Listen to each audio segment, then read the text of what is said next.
Il y a cette dame-là qui faisait l'apologie du célibat, des mères célibataires au Canada.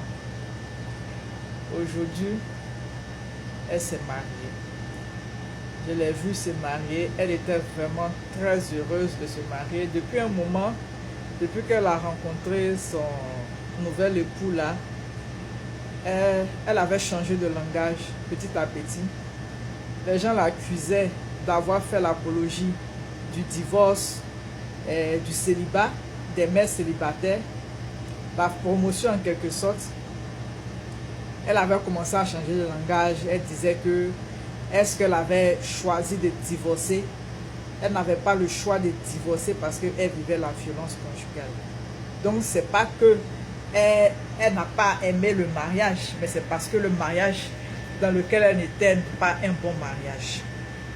Moi je suis heureuse pour elle qu'elle ait pu vraiment se trouver un autre homme dans sa vie, qu'elle soit heureuse. C'est vrai que les gens dans les commentaires disent des choses bon, qui ne sont pas trop intéressantes, mais bon, c'est leur point de vue. J'ai vu des commentaires comme quoi le mariage n'est pas une fin en soi. Genre pour se moquer d'elle, pour lui rappeler ce qu'elle disait dans le temps. Voilà. Vous savez, nous avons eu la chance de vivre dans des foyers où on avait papa et maman. On connaît la valeur du mariage. Le mariage, il est bon pour l'homme, il est bon pour la femme, il est bon pour les enfants. Si vous avez une femme ou un homme qui vous aime, qui vous respecte, qui fait des efforts dans le mariage, vous aussi, à votre tour, faites des efforts que ça marche. Le mariage n'est pas quelque chose de simple. Mais le mariage, c'est bon quand c'est bien vécu, quand vous attendez, quand vous communiquez. Je vous assure que c'est intéressant. C'est intéressant le mariage. Personne n'a envie de divorcer. Vous allez voir tous ceux qui ont divorcé, qui ont été amers. Non, vaut mieux être seul que mal accompagné, qui racontent des histoires là. Vous allez voir qu'au fond d'eux, ils auraient souhaité que le mariage réussisse. Et à la moindre occasion là, s'ils ont vu une bonne personne là, ils retournent encore se marier. C'est pour dire que ce n'est pas le mariage qui est mauvais en soi, mais c'est la personne que tu as choisie qui n'est pas la bonne. Donc, d'où l'importance de faire le bon choix. On ne se presse pas pour aller se marier. Comme les gens aiment dire, non, tu as 30 ans, tu n'es pas encore marié.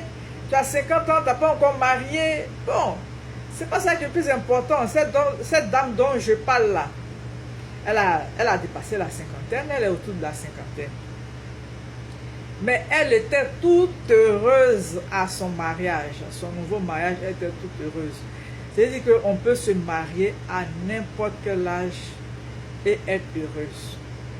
Donc si tu es dans un mariage, que le mariage ne fonctionne pas, c'est pas le mariage qui est le problème, c'est pas le mariage en lui-même, c'est toi ton mariage qui est le problème. C'est pas le mariage de tout le monde n'a pas de problème. C'est toi particulièrement ton mariage qui ne fonctionne pas. Soit tu cherches les causes de ce dysfonctionnement-là, et puis tu trouves les solutions. Mais ça ne sert à rien de faire croire aux autres que le mariage n'est pas bon. Et puis quelques années après, venir te marier et sourire, danser, jubiler. Pourtant, il y a des femmes qui t'ont suivi. Et c'est ce que les gens te reprochent. Tu as fait croire aux femmes que, étant seules, elles pouvaient vivre, elles pouvaient éduquer leurs enfants, tout. On n'avait pas besoin d'un homme dans notre vie. Et aujourd'hui, toi, tu as besoin d'un homme. Il y a quelque chose qui ne va pas. Quand on veut communiquer sur ce qui n'a pas marché dans son mariage, il faut citer ce qui n'a pas marché. Mon mari était violent, mon mari était ceci, ou bien moi-même j'ai été naïve, je n'ai pas fait le bon choix. C'est ça. C'est ce qu'il faut dire. Mais ne venez pas faire croire aux gens que le mariage en lui-même, il est mauvais, que c'est bon d'être seul avec ses enfants. Moi, je ne peux jamais dire à une femme que c'est bon d'être seule avec ses enfants. Jamais. Même si ton mari est le plus avare de tous les hommes de cette terre, à partir du moment où toi tu as un revenu, reste avec ce monsieur-là. Parce que son avarice là, s'il ne te donne pas, que Dieu t'a donné les moyens, parce que toi aussi tu as 10 doigts. Et même si l'avarice dont tu parles là, peut-être que c'est parce qu'il ne te donne pas l'argent de poche. Est-ce que toi tu as besoin d'argent de poche si toi tu travailles, venant de ton mari? À partir du moment où le monsieur paye le loyer, il paye l'électricité, il paye la nourriture, il fait les dépenses de la maison, qu'il n'a pas enlevé l'argent en surplus pour toi te donner, mais je ne vois pas où est le problème. Si tu travailles, mais prends ton argent et puis il faut te prendre en charge. Si le monsieur s'occupe des enfants, il éduque bien les enfants, il te respecte, il t'assiste. Mais je ne sais pas, qu'est-ce qu'on peut demander de plus? Vous n'allez pas trouver tous les critères que vous voulez dans un homme. Ce n'est pas possible.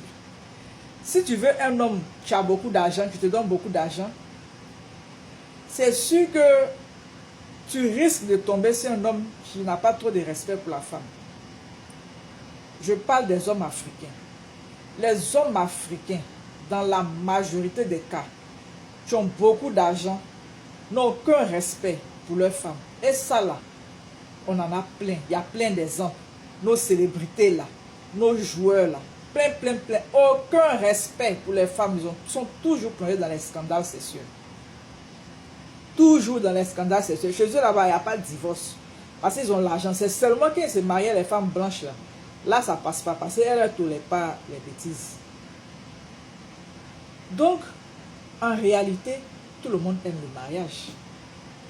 Tu vas voir quelqu'un, il a divorcé. D'ici quelques années, il cherche à se remarier encore. Parce que, en vérité là, c'est écrit dans la Bible, écrit dans les Saintes Écritures. Il n'est pas bon que l'homme soit seul. Il n'est pas bon aussi que la femme soit seule. Parce qu'on n'a pas les mêmes forces physiques, on n'a pas les mêmes manières d'appréhender la vie. Et donc, Dieu a fait ensemble qu'on puisse se compléter. Donc, si ta relation n'a pas marché, ne viens pas tromper les autres pour dire non, le mariage n'est pas une fin en soi, et mieux vaut être seul que mal accompagné, et plein de slogans. Seule et entreprenante, femme battante, femme je ne sais pas quoi. Tous ces slogans-là. Et puis, quelques années après, on voit, tu allais soulever un homme quelque part là-bas et puis tu fais un mariage gigantesque. Maintenant, toutes ces femmes que tu as trompées là, toutes ces femmes tu as fait, elles ont commencé à maltraiter leurs hommes là. Tu fais quoi d'elles? Hein? Il y a une dame au Canada ici, elle a 3 enfants avec son mari. Un beau matin, elle s'est levée, elle dit elle ne veut plus de son mari là. On ne sait pas ce que le monsieur lui a fait. Elle dit elle ne veut plus de son mari, hein. Divorce. Il y a des hommes aussi là, eux ne sont pas compliqués. Le jour où tu dis tu ne veux plus d'eux là, tu es libre, il te donne ta liberté, tu t'en vas. Donc le monsieur l'a libéré, elle est partie, elle la garde des enfants, le monsieur mais il paye pension, ça n'est même pas son souci. Maintenant, elle s'est rendue compte que 3 enfants là, elle seule là, elle ne peut pas. Bien que le monsieur paye normalement et correctement la pension là, mais la gestion des 3 enfants là, tu fais comment? Elle ne peut pas. Donc, comme elle est intelligente et qu'elle est très humble, elle retourne pour aller demander pardon à son mari pour dire que elle s'était trompée. Elle lui demande pardon, hein, il n'a qu'à accepter, ils vont revenir ensemble. Bon, je ne sais pas si son mari a accepté, hein, mais en tout cas, elle était prête à s'humilier même pour demander pardon à son mari pour qu'il revienne. Bon, il y a des hommes aussi qui ne sont pas compliqués. Si tu as compris que tu ne pouvais pas vivre sans lui, que tes histoires de femmes seules et battantes là, c'était une utopie, gloire à Dieu.